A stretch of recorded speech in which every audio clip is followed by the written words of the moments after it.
Hello friends, welcome to Book's Journey. We are exploring Sir Arthur Conan Doyle's famous story, The Red-Headed League. In the previous chapter, we learned how a strange and mysterious job advertisement caught the attention of Mr. Jabez Wilson. Now it's time for Chapter 2, where Sherlock Holmes and Dr. Watson dive deeper into this intriguing case. Is this job real or is there a bigger conspiracy hiding behind it? Let's find out in this thrilling second chapter. So let's begin Chapter 2. The case deepens.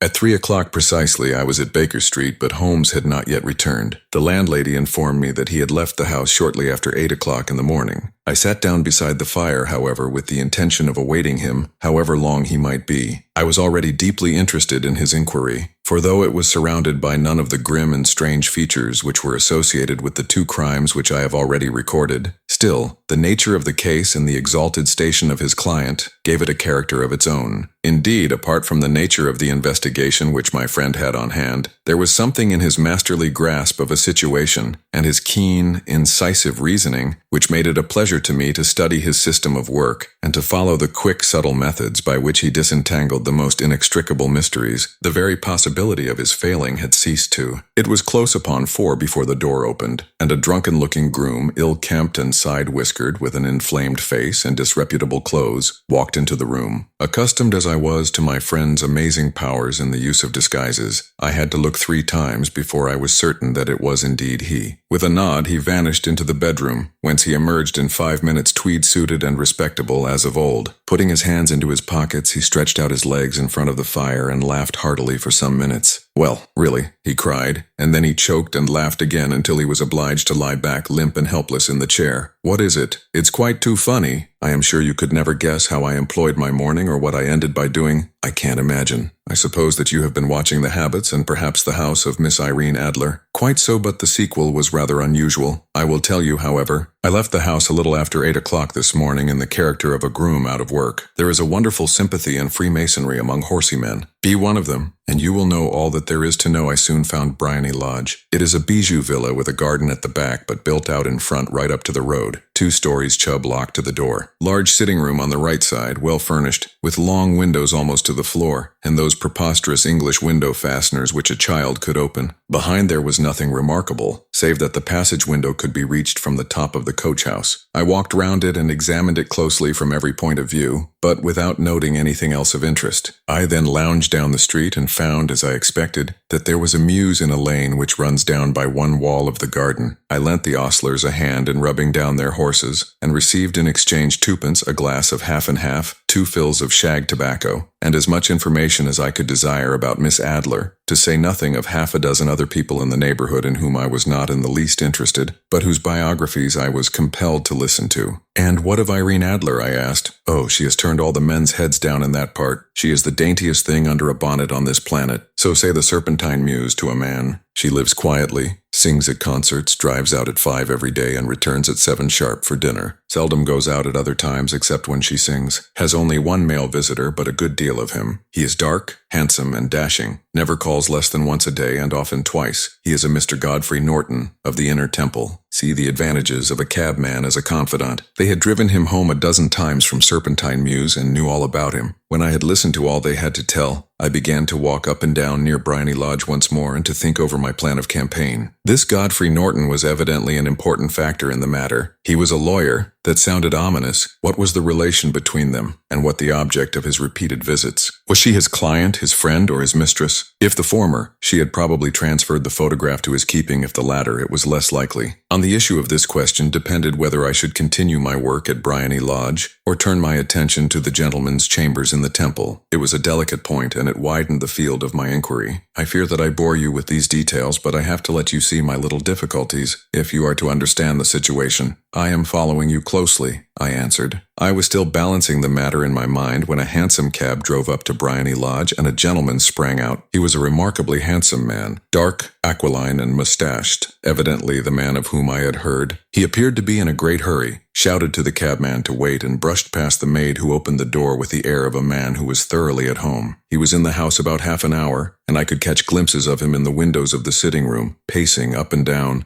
talking excitedly, and waving his arms over I could see nothing. Presently he emerged, looking even more flurried than before. As he stepped up to the cab, he pulled a gold watch from his pocket and looked at it earnestly. "Drive like the devil," he shouted, "first to Gross Hankey's in Regent Street, and then to the Church of St. Monica in the Edgware Road. Half a guinea if you do it in 20 minutes. Away they went, and I was just wondering whether I should not do well to follow them when up the lane came a neat little landau, the coachman with his coat only half buttoned and his tie under his ear, while all the tags of his harness were sticking out of the buckles. It hadn't pulled up before she shot out of the hall door and into it. I only caught a glimpse of her at the moment, but she was a lovely woman, with a face that a man might die for. "The Church of St. Monica, John," she cried, "and half a sovereign if you reach it in 20 minutes. This was quite too good to lose, Watson. I was just balancing whether I should run for it, or whether I should perch behind her landau when a cab came through the street. The driver looked twice at such a shabby fare, but I jumped in before he could object. "The Church of St. Monica," said I, "and half a sovereign if you reach it in 20 minutes. It was 25 minutes to 12, and of course it was clear enough what was in the wind. My cabbie drove fast. I don't think I ever drove faster, but the others were there before us. The cab and the landau with their steaming horses were in front of the door when I arrived. I paid the man and hurried into the church. There was not a soul there save the two whom I had followed, and a surpliced clergyman who seemed to be expostulating with them. They were all three standing in a knot in front of the altar. I lounged up the side aisle like any other idler who has dropped into a church. Suddenly, to my surprise, the three at the altar faced round to me, and Godfrey Norton came running as hard as he could towards me. "Thank God," he cried. "You'll do. Come, come." "What then?" I asked. "Come, man, come, only 3 minutes or it won't be legal." But I was half dragged up to the altar, and before I knew where I was, I found myself mumbling responses which were whispered in my ear, and vouching for things of which I knew nothing, and generally assisting in the secure tying up of Irene Adler, spinster, to Godfrey Norton, bachelor. It was all done in an instant, and there was the gentleman thanking me on the one side and the lady on the other, while the clergyman beamed on me in front. It was the most preposterous position in which I ever found myself in my life, and it was the thought of it that started me laughing just now. It seems that there had been some informality about their license, that the clergyman absolutely refused to marry them without a witness of some sort, and that my lucky appearance saved the bridegroom from having to sally out into the streets in search of a best man. The bride gave me a sovereign, and I mean to wear it on my watch chain in memory of the occasion. "This is a very unexpected turn of affairs, Mike," said I. "And what then?" "Well, I found my plans very seriously menaced. It looked as if the pair might take an immediate departure, and so necessitate very prompt and energetic measures on my part. At the church door, however, they separated, he driving back to the temple and she to her own house. "I shall drive out in the park at 5 as usual," she said as she left him. I heard no more. They drove away in different directions, and I went off to make my own arrangements, on which are "some cold beef and a glass of beer," he answered, ringing the bell. "I have been too busy to think of food, and I'm likely to be busier still this evening. By the way, Doctor, I shall want your cooperation. I shall be delighted. You don't mind breaking the law? Not in the least. Nor running a chance of arrest? Not in a good cause. Oh, the cause is excellent. Then I am your man. I was sure that I might rely on you. But what is it you wish? When Mrs. Turner has brought in the tray, I will make it clear to you. Now," he said as he turned hungrily on the simple fare that our landlady had provided, "I must discuss it while I eat, for I have not much time. It is nearly 5 now. In 2 hours we must be on the scene of action. Miss Irene, or Madame rather, returns from her drive at 7. We must be at Bryony Lodge to meet her. And what then? You must leave that to me. I have already arranged what is to occur. There is only one point on which I must insist. You must not interfere. Come what may. You understand. I am to be neutral, to do nothing whatever. There will probably be some small unpleasantness. Do not join in it. It will end in my being conveyed into the house. 4 or 5 minutes afterwards, the sitting-room window will open. You are to station yourself close to that open window. Yes. You are to watch me, for I will be visible to you. Yes. And when I raise my hand, so you will throw into the room what I give you to throw, and will at the same time raise the cry of fire. You quite follow me. Entirely. It is nothing very formidable," he said, taking a long cigar-shaped roll from his pocket. "It is an ordinary plumber's smoke rocket, fitted with a cap at either end to make it self-lighting. Your task is confined to that. When you raise your cry of fire, it will be taken up by quite a number of people. You may then walk to the end of the street, and I will rejoin you in 10 minutes. I hope that I have made myself clear. I am to remain neutral, to get near the window, to watch you, and at the signal to throw in this object, then to raise the cry of fire. and to wait you at the corner of the street. Precisely. Then you may entirely rely on me. That is excellent. I think perhaps it is almost time that I prepare for the new role I have to play. He disappeared into his bedroom and returned in a few minutes in the character of an amiable and simple-minded, nonconformist clergyman. His broad black hat, his baggy trousers, his white tie, his sympathetic smile, and general look of peering and benevolent curiosity were such as Mr. John Hare alone could have equaled. It was not merely that Holmes changed his costume. His expression, his manner, his very soul seemed to vary with every fresh part that he assumed. The stage lost a fine actor, even as science lost an acute reasoner when he became a specialist in crime. It was 6:15 when we left Baker Street, and it still wanted 10 minutes to the hour when we found ourselves in Serpentine Avenue.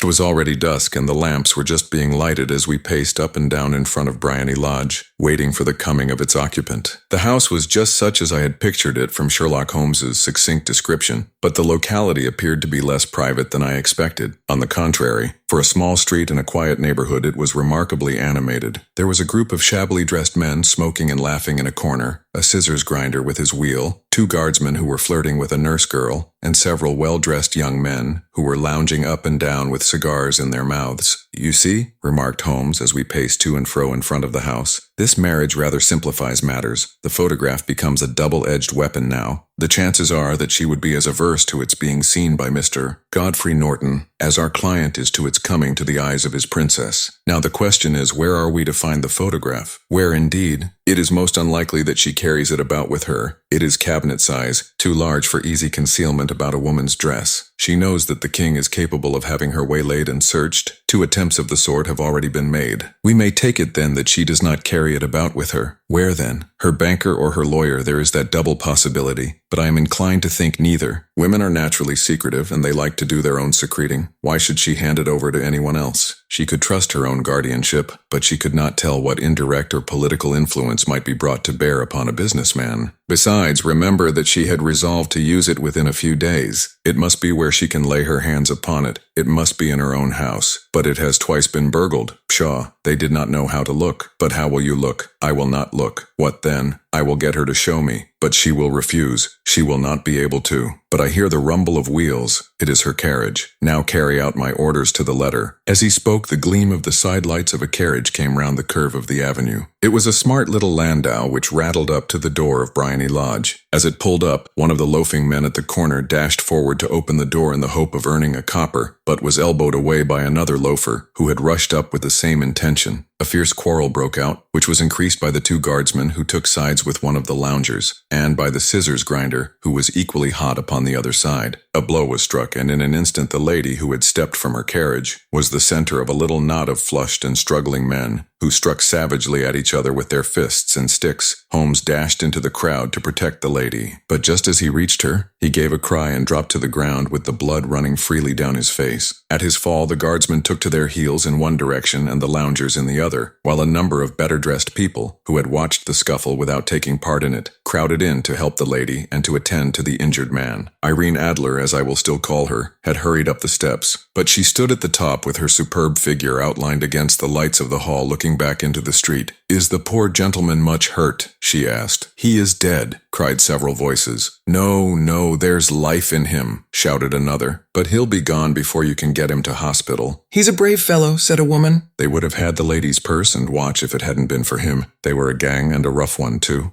He's breathing now. "He can't lie in the street. May we bring him in, marm?" "Surely bring him into the sitting room. There is a comfortable sofa. This way, please." Slowly and solemnly he was borne into Bryony Lodge and laid out in the principal room, while I still observed the proceedings from my post by the window. The lamps had been lit, but the blinds had not been drawn, so that I could see Holmes as he lay upon the couch. I do not know whether he was seized with compunction at that moment for the part he was playing, but I know that I never felt more heartily ashamed of myself in my life than when I saw the beautiful creature against whom I was conspiring, or the grace and kindliness with which she waited upon the injured man. And yet it would be the blackest treachery to Holmes to draw back now from the part which he had entrusted to me. I hardened my heart and took the smoke rocket from under my ulster. After all, I thought, we are not injuring her. We are but preventing her from injuring another. Holmes had sat up upon the couch, and I saw him motion like a man who is in need of air-made, rushed across and threw open the window. At the same instant I saw him raise his hand, and at the signal I tossed my rocket into the room with a cry of Fire! The word was no sooner out of my mouth than the whole crowd of spectators, well-dressed and ill, gentlemen, ostlers, and servant maids, joined in a general shriek of fire. Thick clouds of smoke curled through the room and out at the open window. I caught a glimpse of rushing figures, and a moment later the voice of Holmes from within, assuring them that it was a false alarm. Slipping through the shouting crowd, I made my way to the corner of the street, and in 10 minutes was rejoiced to find my friend's arm in mine, and to get away from the scene of uproar. He walked swiftly and in silence for some few minutes until we had turned down one of the quiet streets which lead towards the Edgware Road. "You did it very nicely, Doctor," he remarked. "Nothing could have been better. It is all right. You have the photograph. I know where it is. And how did you find out?" "She showed me, as I told you she would. I am still in the dark. I do not wish to make a mystery," said he, laughing. "The matter was perfectly simple. You of course saw that everyone in the street was an accomplice. They were all engaged for the evening. I guessed as much. Then when the row broke out, I had a little moist red paint in the palm of my hand. I rushed forward, fell down, clapped my hand to my face, and became a piteous spectacle. It is an old trick. That also I could fathom. Then they carried me in. She was bound to have me in. What else could she do? And into her sitting room, which was the very room which I suspected. It lay between that and her bedroom, and I was determined to see which. They laid me on a couch. I motioned for air. They were compelled to open the window, and you had your chance. How did that help you? It was all important. When a woman thinks that her house is on fire, her instinct is at once to rush to the thing which she values most. It is a perfectly overpowering impulse, and I have more than once taken advantage of it. In the case of the Darlington substitution scandal, it was of use to me, and also in the Arnsworth Castle business. A married woman grabs at her baby, and unmarried one reaches for her jewel box. Now it was clear to me that Our Lady of today had nothing in the house more precious to her than what we are in quest of. She would rush to secure it. The alarm of fire was admirably done. The smoke and shouting were enough to shake nerves of steel. She responded beautifully. The photograph is in a recess behind a sliding panel just above the right bell pull. She was there in an instant, and I caught a glimpse of it as she half drew it out. When I cried out that it was a false alarm, she replaced it, glanced at the rocket, rushed from the room, and I have not seen her since. I rose and, making my excuses, escaped from the house. I hesitated whether to attempt to secure the photograph at once, but the coachman had come in, and as he was watching me narrowly, it seemed safer to wait. A little over-precipitance may ruin all. "And now," I asked, "our quest is practically finished. I shall call with the king tomorrow, and with you, if you care to come with us. We will be shown into the sitting room to wait for the lady, but it is probable that when she comes she may find neither us nor the photograph. It might be a satisfaction to His Majesty to regain it with his own hands. And when will you call?" "At 8 in the morning. She will not be up, so that we shall have a clear field. Besides, we must be prompt, for this marriage may mean a complete change in her life and habits. I must wire to the king without delay." We had reached Baker Street and had stopped at the door. He was searching his pockets for the key when someone passing said, "Good night, Mr. Sherlock Holmes." There were several people on the pavement at the time, but the greeting appeared to come from a slim youth in an ulster who had hurried by. "I've heard that voice before," said Holmes, staring down the dimly lit street. "Now I wonder who the deuce that could have been." If you enjoyed the story, make sure to subscribe to our channel so you don't miss any future parts. Like, share, and hit the bell icon so you're notified as soon as the next part is out. Do let us know in the comments how you liked the story. Also, tell us what stories you'd like to hear next. Your feedback means a lot to us. We'll meet again next time with more thrilling tales. Until then, thank you and stay happy.